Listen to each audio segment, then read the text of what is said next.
Okay, this is the third video in the series for our descriptive essays. Okay, so we talked first about the prompt and pre-writing and outlining, and then the next video was about your intro and conclusion paragraphs.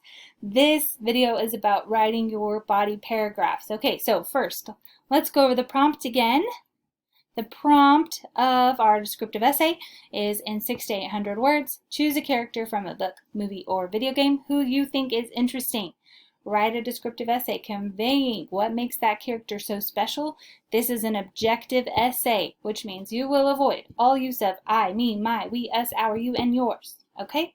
So, again, you are telling me about one character from a book or movie or video game that you think is awesome. And then you're telling me why, in the 3 points, why they are awesome. Okay, so I want to take a quick stop here at my outline, because if you outline like I teach you to outline, you have a significant amount of your writing done already for your body paragraph. Okay, so I have already written my topic sentence, my first sentence, and then I kind of briefly talk about what I'm going to talk about in the paragraph, and I've already written my transition sentence. So I'm going to copy my topic sentence and transition sentence as they are in my outline into my body paragraph. Okay, so let me scroll down to my body paragraph here. I've got the topic sentence that I wrote above. Anne speaks honestly about her past, Rachel Lynde, and she also openly shares her aspirations. Okay, so first I'm going to talk about how she's honest about her past. When Marilla meets Mrs. Spencer to negotiate Anne's return to the orphanage, Mrs. Spencer suggests that Miss Blewett might like to have Anne's help at her house. Anne knows right away that Mrs. Blewett is a harsh woman with twins, and she tells Marilla, and she tells Marilla how she was mistreated at her last foster home.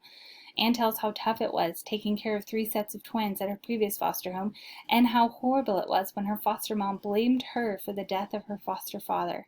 Marilla will not give Anne to Mrs. Blewett and keeps her instead. At Anne and Marilla's first visit, I should have a transition there later.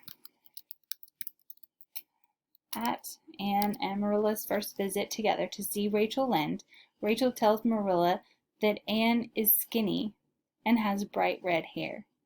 Anne is very sensitive about her hair and is hurt by Rachel Lynde's comments, so she calls Rachel fat and mean. She also says she never wants to speak to her again. Then, when Marilla forces her to apologize, Anne tells Rachel that what she said about Rachel was true, but she shouldn't have said it.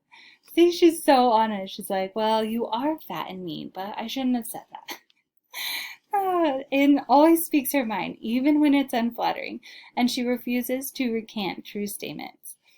She is also honest for good. When she meets Diana Barry, the next-door neighbor, she tells Diana she knows they will be best friends. Diana is taken aback by this because they've only just met, but Anne sees potential in her and declares her desire for a lifelong friendship. Anne always speaks her mind about situations and people in her life, but she's also honest about her own mistakes and shortcomings. Period.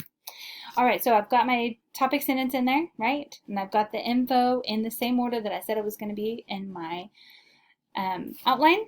And then I finish off with my transition sentence. So you will do that times 3, right, for your 3 body paragraphs. And then you'll reorganize everything so you've got your intro, 3 body paragraphs, then your conclusion. So good luck writing your descriptive essays. I can't wait to read them. I'll talk to you soon.